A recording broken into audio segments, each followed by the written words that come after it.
GI pathology, Budd-Chiari syndrome, along with alpha-1 antitrypsin deficiency. So for Budd-Chiari syndrome, what they want you to know is the differentiation between Budd-Chiari and portal vein thrombosis. So let's kind of define what Budd-Chiari is. Budd-Chiari syndrome is a hepatic venous outflow tract obstruction. So it might be, in the hepatic vein, or it could be, in the IVC potentially, but it's something that's blocking hepatic vein or hepatic venous outflow, okay? That it's blocking the outflow of blood from the hepatic vein into the IVC, okay? Now, it's usually due to a thrombosis or compression. And what they want you to know is that the patient's going to develop a congestive liver disease from Budd-Chiari syndrome.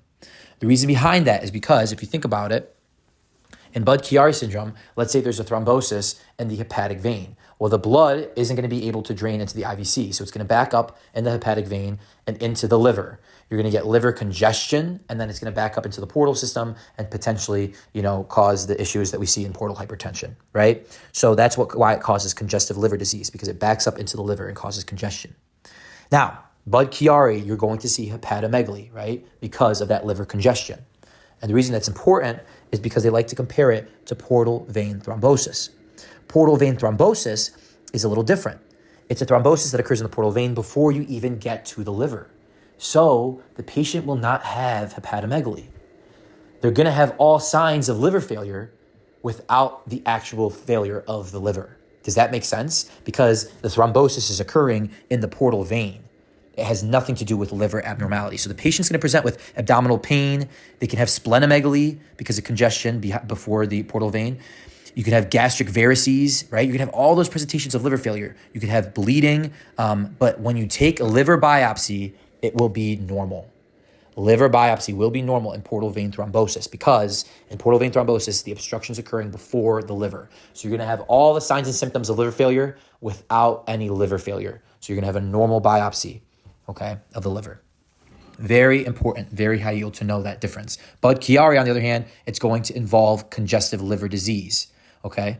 So something that they want you to know is that, patients with right-sided heart failure or any type of heart failure that goes into the systemic circulation, that can cause congestive liver disease, right? So how do you tell the difference between Budd-Chiari and congestive heart failure that causes congestive liver disease as well? Well, you're not going to see any JVD with Budd-Chiari because, what did we say?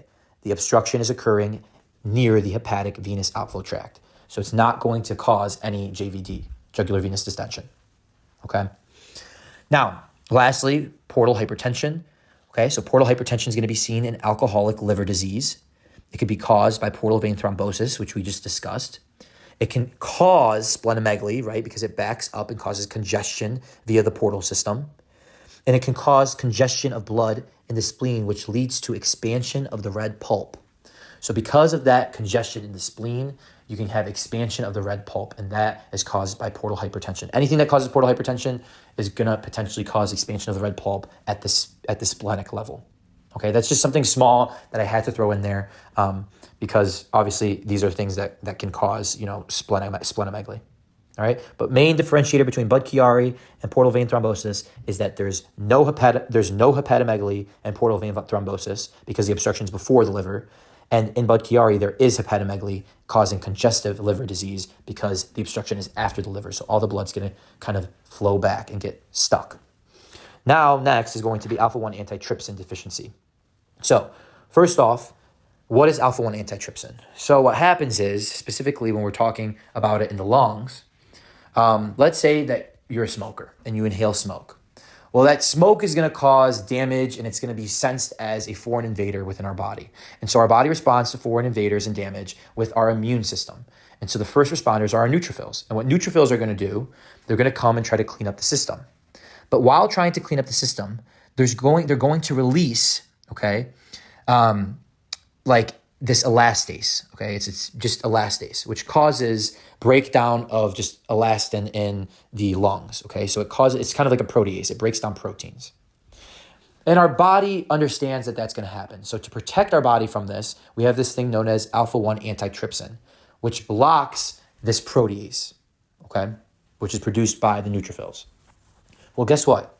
Some patients have a deficiency in this alpha-1 antitrypsin. So they don't have protection against the neutrophil-producing proteases. So they just get breakdown of pretty much all the tissues in which there's neutrophils present, okay? So it's an inherited deficiency of serine protease inhibitors, okay? That's what they call them, serine protease inhibitors. It's a deficiency in those, okay? It's going to lead to severe liver disease as well as alveolar damage, okay? So they can have pan-acinar emphysema, which we've discussed in the respiratory section, and it can also lead to, it can cause liver damage and liver involvement, okay? So these patients might have a very normal, they might have no smoking history, or they might have a smoking history that's insignificant, like 5 years or like 3 years. But since they have nothing to protect themselves from it, that's going to be alpha-1 antitrypsin deficiency.